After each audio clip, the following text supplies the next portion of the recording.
Hi there, everybody. Jason here. I thought I'd talk a little bit about 5 games that I think kind of get a bad rap or have a misunderstanding. Like you, I watch a lot of YouTube videos. I'm sure that's why you're hopefully clicked on mine.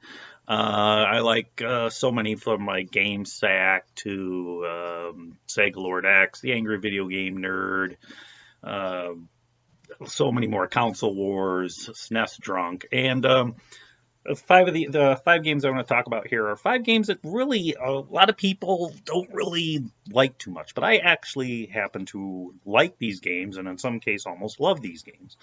Um, I just think they're misunderstood or looked at in the wrong way. So I just thought I'd let you know why you should not only pick up these games if you can, but take some time to play them. Now, there is a little bit of nostalgia involved with these games, of course. All these games I bought when they came out brand new. So the first game I want to talk about is this one right here, Alex Kidd: The Lost Stars. This is in no way, with the exception of the name, anything like Alex Kidd in Miracle World, which was a good game. It's a kind of love or hate game. I actually enjoy the game very much, passed it multiple times. And I got this game at the same time I got that one. Now, this one is completely different. It's just a straight up platformer, as the other one was more of like an adventure game platformer. The thing that, regardless of what you hear bad about it, the thing that make this game good is that the levels are very creative. Everything from Toyland to a robot factory to a weird land to a prehistoric land underwater, inside a beast, and finally in space. It's a really fun game, actually, that takes a little bit. If you won't pass it on your first attempt, just keep sticking with it, sticking with it. It's a really fun game, actually, and I really enjoy this game. It's a game I pick up and play every few years. I've probably passed this game at least 10 times. And, well, of course, I've had it since, I think, 1988. Another game which has much been talked about, and let's not even talk about the problems with the game. I'm here to talk about the positives of this game. Castlevania II, Simon's Quest. Forget about all the negatives. The negatives have been talked about to death. The thing that makes this game so much fun and why I love it so much is the fact that it's more of an adventure than a straight platformer.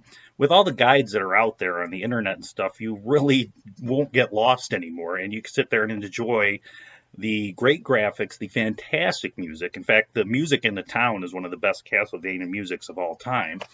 Very nice challenge. The key is, of course, like in Zelda 2, when you're getting ready to go up a level, don't try to do anything, like risky in the game. Wait till you go up a level. It's always been one of the complaints, like if you die, you lose all your hearts. Wait till you go up the level, then go do something risky. Regardless of the downfalls of this game that's been talked about, it's a great game with great music, great challenge. The bosses are very easy, but the rest of the game is quite challenging, and it's a lot of fun. You know, don't just pass it by because of all the negativity. It's actually a really fun game, and it's one of my favorite Castlevanias of all time.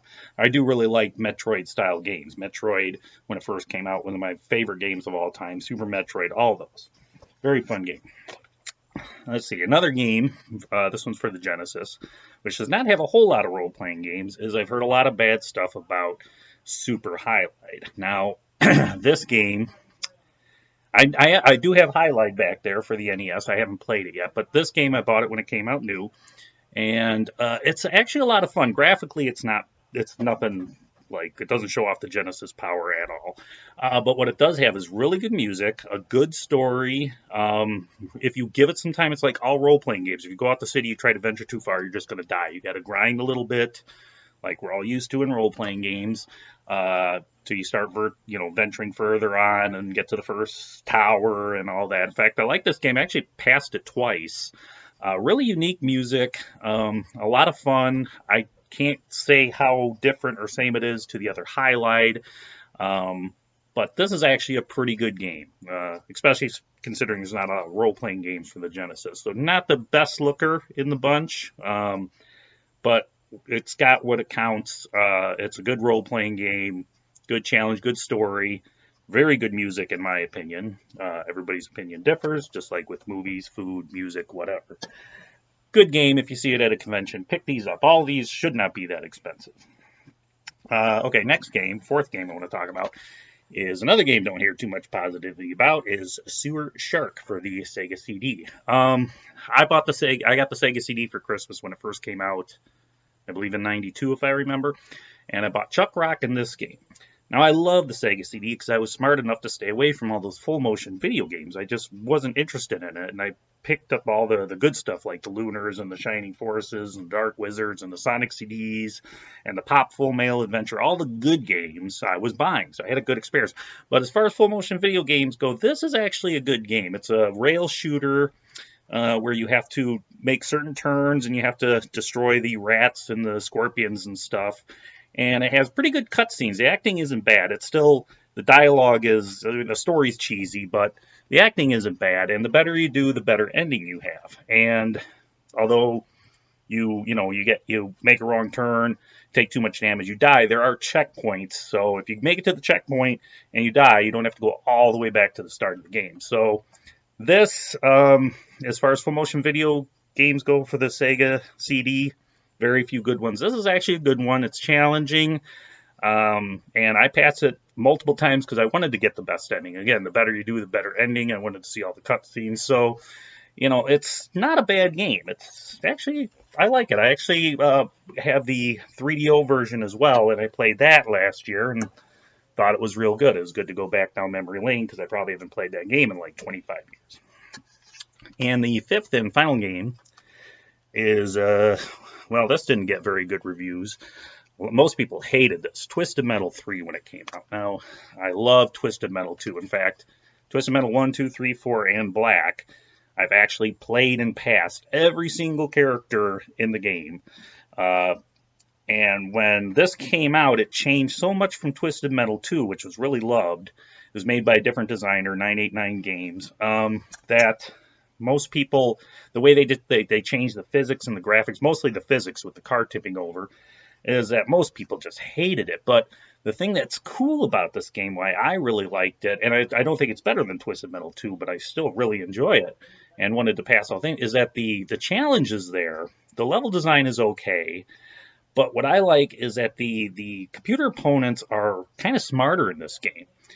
The fun thing is like they'll chase you down. If you do enough damage, all of a sudden they'll do a 180 and they'll head towards like a health pickup, which is really cool because then you could chase them down. And I had so many fun times of shooting a missile from far away as he was making a break and literally killed the guy while he was just inches away from picking up the health meter. It's a fun game. You have to, like any game, you got to get used to the controls. You can't go into it and, it does not control like Twisted Metal 1 or 2. So once you get used to the controls and you get used to the way the computer schemes itself, it's a lot of fun. It's not as bad as people say it is. So I just thought I'd talk about these 5 games that I've seen a lot of reviews where they kind of get crapped on these games for whatever reason. I've had a very positive experience with all 5 of these games, and if you see them at a convention or whatever and they're in your price range, pick them up. I don't know if you'll love them. Like I said, there's some nostalgia with all these games because I bought them when they first came out. That you may not love them as much as I do, but I don't think you'll hate them. Just, expect Alex Kidd to be different, Castlevania 2 to play different than Part 1. Super Highlight is a fun game. I can't compare it to the original Highlight because I haven't played it yet, even though it's back there. I'll get to it. And, of course, Twisted Metal 3, if you were a fan of the other Twisted Metal games, it does play differently, but that doesn't make it bad.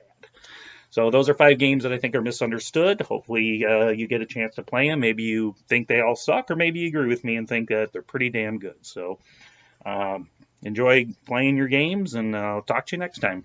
Bye.